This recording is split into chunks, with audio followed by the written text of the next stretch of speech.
Today we are going to install the Model 3 performance seats on Model 3 Highland. This is a long range car and the customer want to upgrade the seats to the performance one. So customer has been asking for how the ventilated feature working if they are upgrading from a non-performance to performance seats.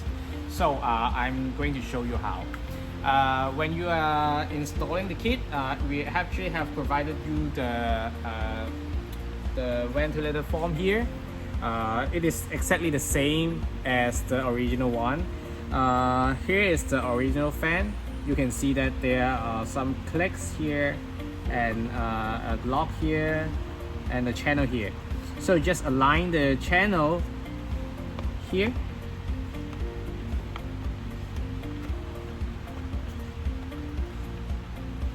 and rotate it, and you hear a click and it is completed. And you have to connect it. You have to connect the wire back to the fan, and you are all set. For the bottom, they actually have a hole here, so we just have to align the hole. And the fan, you can see it is like a triangular shape.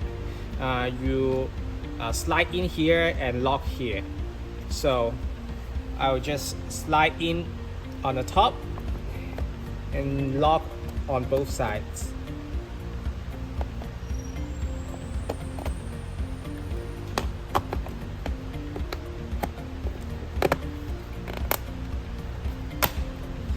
Okay, it is very tight now, and you eventually connect the fan connector and you are all set.